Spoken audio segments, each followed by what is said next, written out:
Hello, and welcome to A Healthy Mind. I'm Dr. Cislina Grosser-Ledbetter, Director of Counseling and Student Development at the University of the District of Columbia, and your host.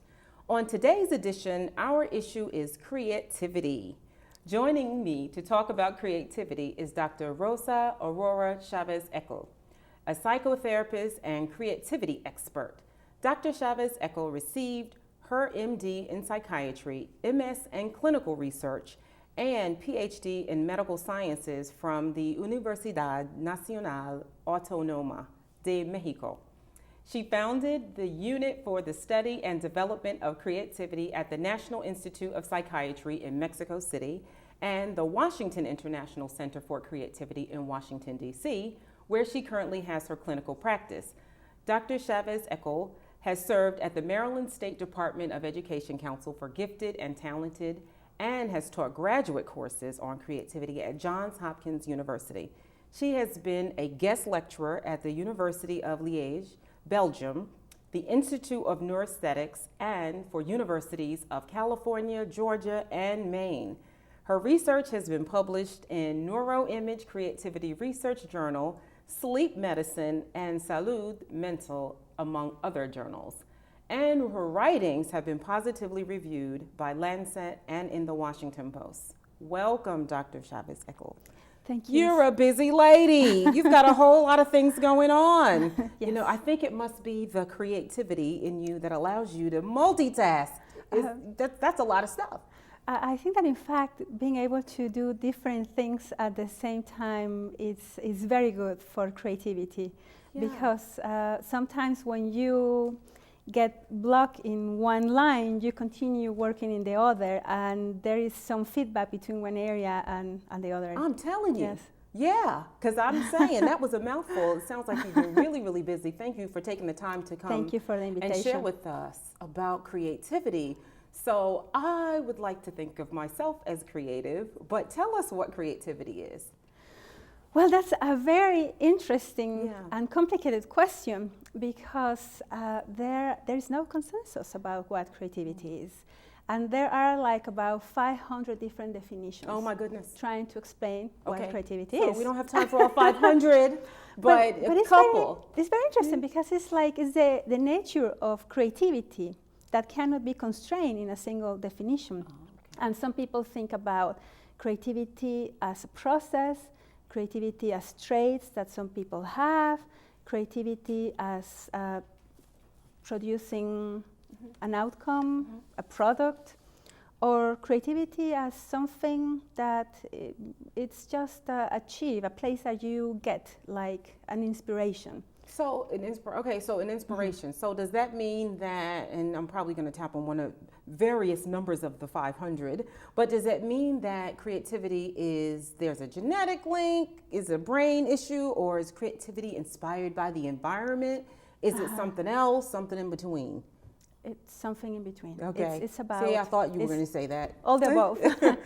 There are some predispositions, some biological predisposition. Like what?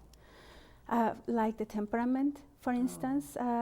Temperament is something that is shown very early in life. You can see it since babies, or sometimes even since the womb. So when you say temperament, what does that mean? Because I think sometimes when we think creativity, we think flamboyant, loud, vivacious, vibrant, but not necessarily. Kids. When they're kids? When they're kids, they are curious. And they are always asking questions. They like to explore. Oh. They like to do things their way. Okay. And that sometimes is challenging for parents and for educators. Right. And sometimes, because in childhood, we explore a lot with our bodies, so sometimes they seem to be hyperactive, but actually they are not. They are just being creative. So it's very important also to differentiate if it's a creative child or it's a child that has a problem with the disorder of hyperactivity. So I'm going to ask you again, when you say creativity? Yes. How are you really saying? What do you mean by that? The approach I have taken is more studying the process. The process. The process, yes. Of the creative process. Okay. Because One of the most popular definitions says that creativity is to produce something that has novelty and that is useful. Okay, I get that. Nonetheless, that brings a lot of questions. What is novelty and useful for who? So in the case of children, sometimes they are inventing something that is totally new for them, but it's something that has been invented by humanity already. I see. So does that mean that children are not creative? Of course they are, because this is new for them. So as a creative expert, is there nothing new under the sun? Everything is built on what we have, Okay. but there are new combinations, the possibility, because of all the different circumstances, the different knowledge, the different experiences. Okay. So it's kind of like a paradox. You start with something that is not new, but you end something that is new for you and resignifies your life, your everyday life, what you do, what you create. And what do you do with this creativity when you have the child that is creative? And my, a tendency would be if we've got these kids that also ask all these questions, you want to say, okay, enough already at number 68 at 5 a.m. in the morning. How do you kind of contain that without mashing the spirit? It is very challenging. It is, because it's something, as you say, that happens every day. You're right. I kind of pawn my husband off to the creative one in our house. And you have to combine that with everyday life tasks and requirements. You have to follow a schedule. You have to get up, go to school, to work, follow some activities are at the house, at the school that are very structured. And at the same time, you have to have the space to create. So one thing that is very important is for the parents to understand a little bit more about creativity so they can have a little bit more of tolerance. I see. And learn to appreciate some of these qualities. So thinking that maybe this curiosity or this exploration is actually something good, something valuable, that their mind is alive, that they are trying to explore and make sense of things by themselves and come with new alternatives. And that's related to your first question. In creativity, we combine things, things from our inner experience, things from the world, from environment, and we combine them in a new way. Does it go down as we get older? Does it change as we get older? There are some changes through development that are normal, and that's also a very good question, because there are some studies that show that around 5th grade, kids decrease in their creativity scores. Yeah, it's something that has been discovered in longitudinal studies. So at that age, because there are some changes, some emotional changes, some brain changes. So it's biological, it's not environmental, it's not because we are trying to put these kids in a box. And it's just transient, because after that it comes up again. Oh, really? And it's very important to know that, because kids begin to be interested in other kind of thinking at that time. More mature thinking, or they are beginning to explore more logical thinking at that time. Okay. And that's because creativity is more related to something that is called convergent thinking. Convergent thinking. I'm sorry, divergent thinking. Divergent thinking. Divergent thinking. What is that? Divergent thinking is when you produce, you don't have a single right answer. It's when you have a question. You're in my house. Get out of my house. No, go ahead. And there are like 1,000 possibilities for an answer. Right. There's no a single right. So they're not being a smart aleck. Something like that. There they are. Okay. Convergent is when you get to a single right answer. Right. And most of the intelligence tests, they evaluate convergent thinking. You just have to get to the right answer. And also, most of the tests through education from kindergarten to graduate school, they evaluate convergent thinking. They want you to provide singular right answer. Yes. Which doesn't work for our creative kids. Right. Wow. So in creativity, you have a million and infinite number of possibilities. Wow. So how do you deal with that? I mean, how do you work with that? How does your work come in? It is hard to evaluate, because the creativity tests actually try to, they begin with a very neutral stimuli, like a shape or a phrase or a drawing, and they have to imagine what they see, what they think happened before, what is going to happen later. So say you have this test and your kid does fine. What does that really mean? So I'm creative. It means that there is a potential for creative thinking, for creativity, and it means that that potential needs to be nurtured. Okay, because in the end, what are we trying to get at for our kids? What are we really trying to say? That maybe the traditional path isn't where you need to be? What is the outcome for a parent who goes, oh, well, I have a creative kid, now what? Yes, the traditional pathway is not enough. Some things need to be changed. And we need to understand that. Exactly. Oh, okay. So we can identify the creative potential and nurture that creative potential. And you said a little earlier that I can tell you're creative.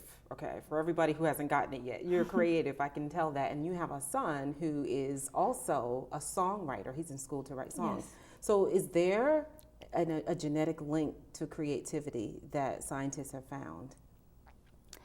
Well, I know I'm putting your son on blast, right? He'll thank me later when he's composing.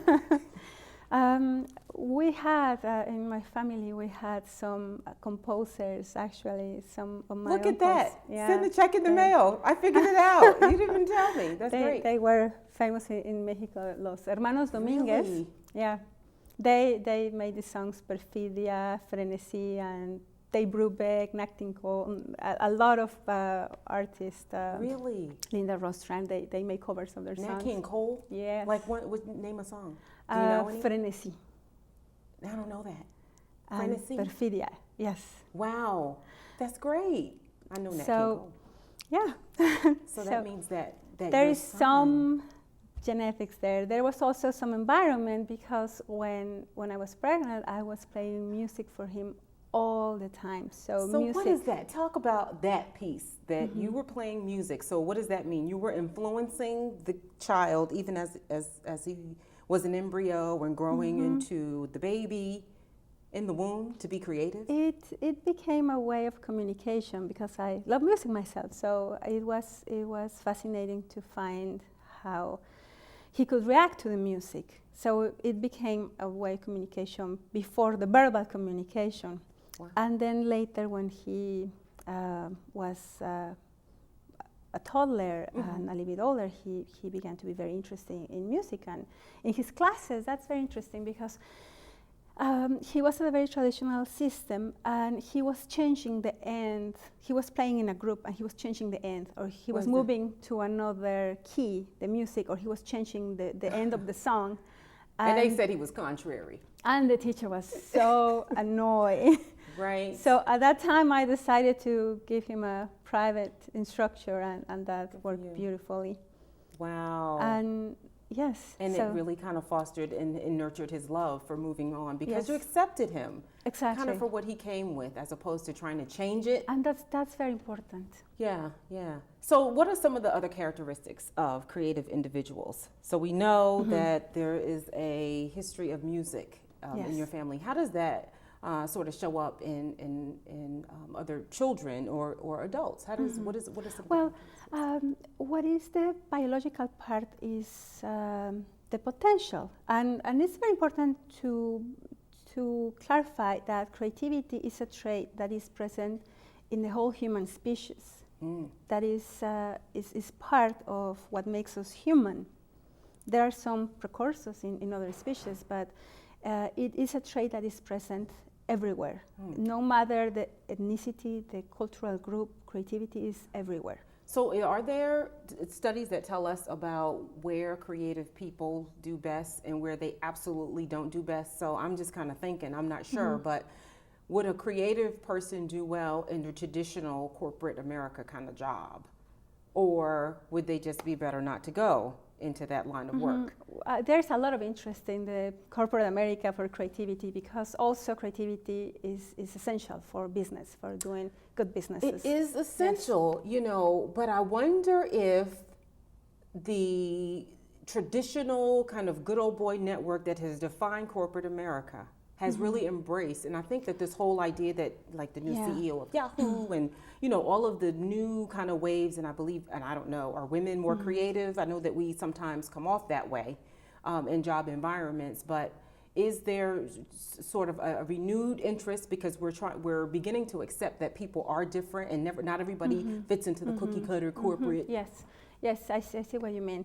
It's very important to accept that we are different, and it's good that we are different, because that gives us more possibilities. Because if creativity is about expanding options, it's about expanding consciousness, it's about expanding opportunities. So if we think just in a narrow convergent way, we're blocking, we are killing creativity. And creativity, when it's just emerging, is vulnerable. What does that mean? When a child is emerging, is vulnerable. When a child is just beginning to create, and someone comes and tells that child, what you do is not good, what you do is worthless. What happens when that happens? That can create a sense of shame, and the child can stop seeing the valuable part, what is in her or in him. So having a very attuned caregiver that is able to see the creative child is very important. A parent, a teacher, is very important. So you talked about playing music to your child. Can you become more creative, or is this something you either have or you don't? We all have creativity. We all have creativity, and when we have different creative potential. And even if we have a creative potential, even we boring can have. People. Yes. Okay. And there are ways that you can facilitate this creativity. There are techniques to facilitate creativity. Like what? Like creative problem solving, like the incubation model of teaching. There are many specific techniques that have been used to. And are there different, so where does it live in the brain, creativity? Do you know where it lives? In the whole brain. The whole brain? In the whole brain. Seriously? All Seriously. over? So you can be creative and be a math person? And be The creative and be a brain, musician? the creative brain lights like a Christmas tree. Does it? So that's kind of what my question was. How does the whole thing lights up? Yes, and it's very important to say that it's both the right side and the left side at the same time. So this whole thing about the left brain is very structured and rigid and does calculations, and the right brain is kind of creative and does all the flowery stuff. That's not.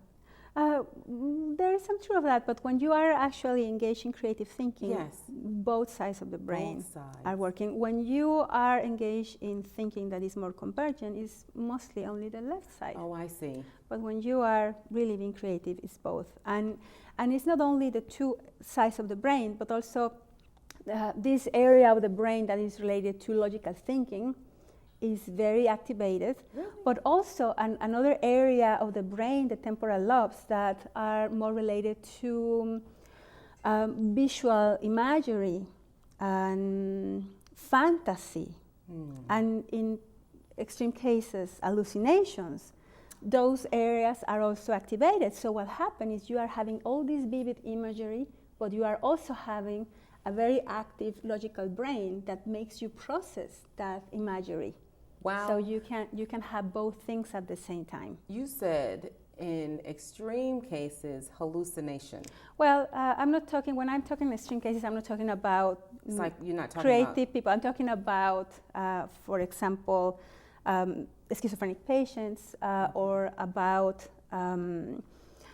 people with temporal lobe epilepsy. So, I got you. So what happens with this patient is that the temporal lobe, especially with the schizophrenic patient, the temporal lobe is very activated. Yes. But this area, this frontal cortex is not activated. It's hypo.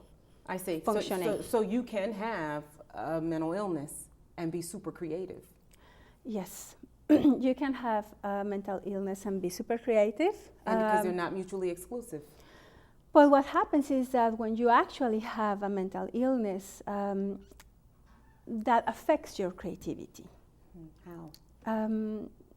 For instance, it blocks the creativity. It blocks Anxiety, depression, the scores in creativity go down. Really? Yes. Yes. So how do you work with that? How do you In work? a Because, way, yeah. creativity, it's our natural way to process things, and it's a movement towards mental health. Mm-hmm. And that's why our therapy works. So what happened in a study that I did with national awarded scientists and artists, one finding was that the more creative they were, Yes. the less psychopathological, they had less scores in psychopathology. Okay, yeah, all right. So There now- was an inverse relationship. I got you. So what I think I hear is that if you are creative and you have a mental illness, the more creative you are, the less likely you are to show The some. more creative you are and you have a mental illness, you need to get help. You need to get help. Yes, because if you let that mental illness progress, that at the end is going to block your creativity. You know, because a lot of art, and there's this show called Where Are They Now, and or what is it called, that tracks artists. Mm-hmm. And one of the things that seems to be a truth, I don't know, you'll tell me right now, is that a lot of artists struggle with depression. A lot of artists struggle with the creative side, and balancing that out with other mood kinds of disorders.